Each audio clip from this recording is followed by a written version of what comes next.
नमस्कार प्यारे विद्यार्थियों। कक्षा 11वीं के जितने भी मेरे प्यारे विद्यार्थी हैं वो सभी चिंतित है कि सर फिजिक्स का एग्जाम आ गया है और इसके लिए अब हमें क्या करना चाहिए। कुछ ऐसी स्ट्रेटेजी बताइए जिससे जो है हम इस परीक्षा पर विजय प्राप्त कर सके और कैसे हम 100 में से 100 अंक प्राप्त कर सकते हैं। तो परीक्षा के पेपर को फोड़ने के लिए मैं एक जबरदस्त आपको स्ट्रेटेजी बताने वाला हूं।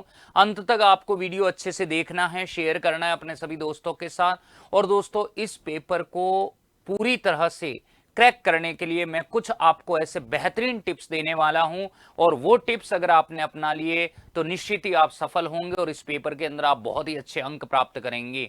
तो देखिए क्या हो सकता है क्लास 11th के एग्जाम के परिदृश्य के अंदर स्ट्रेटेजी और उस पेपर के अंदर अच्छे अंक प्राप्त करने का क्या उच्चतम और उत्तम तरीका हो सकता है। तो सबसे पहले तो प्यारे विद्यार्थियों मैं आपको यही कहूंगा कि आप अपने टाइम टेबल को स्प्लिट कीजिए, डिवाइड कीजिए। एग्जाम से एक दिन पहले या 2 दिन पहले आप अपने आप को इस तरह से कस्टमाइज कीजिए, अपने आप को इस तरह से निरूपित कीजिए कि आप दोनों जो बुक के पार्ट है, पार्ट 1 पार्ट 2, यानी जिसे अपन ने 2 भागों में बांटा है, चैप्टर 1 to 8, क्विक रिवीजन करना है। क्विक का मतलब यूं नहीं है कि बैठे हैं पूरा का पूरा डेरिवेशन मिला रहे हैं, नहीं। जो डेरिवेशन आ रहा है उसको छोड़ देना है, जो नहीं आ रहा है उसको थोड़ा सा देख लेना है, जो क्वेश्चन नहीं हो रहा है उसको वापस पढ़ लेना है अच्छे से। तो चैप्टर 1 से लेकर 8 तक आपको क्विक रिवीजन करना है, जिसके अंदर चैप्टर की थ्योरी आपको कंप्लीट आनी चाहिए, न्यूमेरिकल्स आपको अच्छे खासे आने चाहिए। जैसे मैं कहूं चैप्टर 1 से 8 के अंदर से न्यूमेरिकल जनरली पूछे जाते हैं।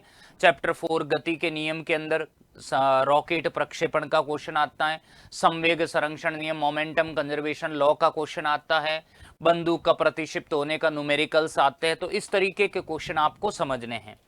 न्यूमेरिकल्स के साथ साथ आपको उन चैप्टर्स के एमसीक्यू भी देखना है। एमसीक्यू यूं नहीं कि हर एक चैप्टर के 100 करें, नहीं, हार्डली 10-12 आपको हर एक चैप्टर का एमसीक्यू देख लेना है और उसी के ऊपर आधारित प्रीवियस एग्जाम क्वेश्चंस, यानी आपको पिछले 11th क्लास के अंदर आपका भाई बहन कोई भी मित्र है तो उसे पेपर उठाइए, पेपर लीजिए और पूछिए और देखिए कि कौन कौन सी टाइप के क्वेश्चन आए हैं, किस स्टैंडर्ड के क्वेश्चन आए हैं। पर ध्यान रहे प्यारे विद्यार्थियों, इस बार पेपर लेवल का आने वाला है। पेपर स्टेट लेवल का होने के कारण पेपर का लेवल अच्छा खासा होगा, मैं पहले ही बता देता हूं। अगर आपने शुरू से एंड तक अच्छे से पढ़ाई की है तो आप इस पेपर के अंदर अच्छे मार्क्स ला पाएंगे। और जिनको लग रहा है कि हमें तो इंस्टेंट कुछ ना कुछ करना है, नहीं पढ़ाई कर रखा है, पूरा नहीं पढ़ रखा, उनके लिए क्या है, तो उनके लिए मैं अभी उपाय बताने वाला हूं। सेकेंड स्टेप हमारा क्विक रिवीजन के अंदर चैप्टर 9 to 14 जो है सेम स्टेप करने हैं। उन चैप्टर की थ्योरी पढ़ लीजिए, कौन से डेरिवेशन इंपॉर्टेंट है, कौन से क्वेश्चंस इंपॉर्टेंट है, वो सब आप थ्योरी कॉन्सेप्ट के आधार पर देख लीजिए। डेरिवेशन, बर्नौली वगैरह ये सारे आपको उसके अंदर देख लेने हैं। बर्नौली का आता है रुद्धोष्म प्रक्रम, एडियाबैटिक प्रोसेस की अवस्था समीकरण है, ऊष्मीय इंजन है, ये सब थ्योरी इसमें शामिल हैं।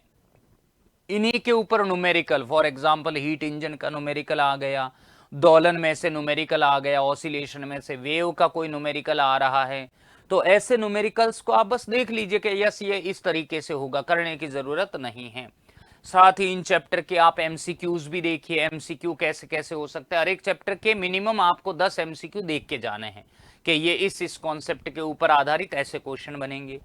फिर से आपको पेपर उठाना है और इन चैप्टर के कैसे क्वेश्चन पूछे गए हैं प्रीवियस एग्जाम के अंदर, वो पेपर आपको उस पेपर में से आपको वो क्वेश्चन देखने। पेपर कहाँ मिलेगा? अपने पुराने सीनियर भाई बहन दोस्त संगी साथी जो भी, उनसे आप डिस्कस करके वो पेपर ले सकते हैं।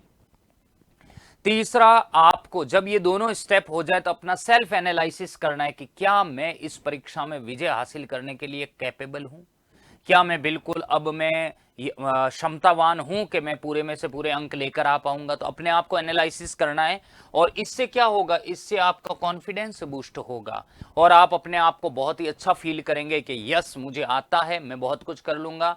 नहीं तो ऐसे कई विद्यार्थी होते हैं जिनको ये लगता है अरे सर मुझे तो याद भी नहीं है, मैं क्या करूं, ऐसा क्या करूं कि मेरे पेपर अच्छा हो जाए वगैरह वगैरह। तो ये ऐसी जो मतलब होती है ना नकारात्मक थॉट्स, उनसे हमें दूर रहना और वो एग्जाम के टाइम जरूर आएंगे। और वो कॉन्फिडेंस आपका बिल्ड तभी हो पाएगा जब आपने ये सेल्फ एनालिसिस किया है। स्टेप 1 क्विक रिवीजन पहला और क्विक रिवीजन सेकंड करने के बाद कि यस अब मैं कर लूंगा, तो वो तभी हो पाएगा जब आप इनको पूरा करेंगे। फिर फिजिक्स की मैराथन, अगर कॉन्फिडेंस बूस्ट नहीं हो रहा है तो और बूस्ट करने के लिए मैं के.आर. चावड़ा लेकर आने वाला हूं आपकी तैयारी में धार देने के लिए एक नया एम्पलीट्यूड, गजब का स्टेप जो आपकी जीवन में जो है बहुत से उछाल और बहुत से परिवर्तन लाएगा। 13 मार्च डेट नोट कर लीजिए दोस्तों, 13 मार्च शाम 5 बजे कंप्लीट फिजिक्स का रिवीजन आने वाला है और ये क्विक रहेगा। क्विक रहने का मतलब है पढ़ा हुआ है उन विद्यार्थियों के लिए तो ये ब्रह्मास्त्र है, जिन्होंने नहीं पढ़ रखा है वो भी इसको देखकर अपने अच्छे अंक बना सकते हैं। इसके अंदर क्या क्या शामिल किया है मैंने, देखिए कंप्लीट रिवीजन हमने शामिल किया है, एमसीक्यूज इसी के अंदर हम करने वाले हैं, जो भी थ्योरी है, स्टेप्स है, डेरिवेशन है, वो इसी में लाऊंगा मैं। वेरी शॉर्ट टाइप के क्वेश्चन भी इसी के अंदर आने वाले, लॉन्ग टाइप के क्वेश्चन भी इसके अंदर आने वाले और न्यूमेरिकल भी इसी मैराथन के अंदर शामिल होंगे। ये 13 मार्च वाली क्लास लंबी रहेगी, 5 से 6 घंटे की क्लास रहने वाली है, तो इस क्लास को आप जरूर देखिएगा, पूरा आपको क्विक रिवीजन मिल जाएगा।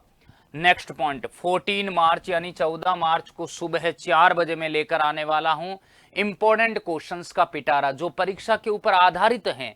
उस टाइप के क्वेश्चन आएंगे, मैं कहूंगा वही आएंगे ऐसा बिल्कुल भी नहीं है, इस टाइप के क्वेश्चन आएंगे और ये पढ़ने से अपना कॉन्फिडेंस और ज्यादा बूस्ट होगा और उससे आप एग्जाम में बहुत अच्छा कर पाएंगे।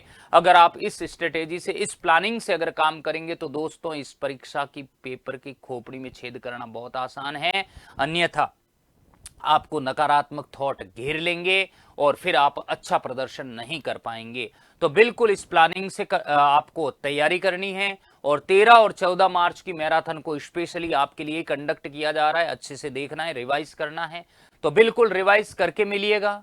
13 तारीख को शाम 5 बजे मिलते रहेंगे। Bye bye, take care.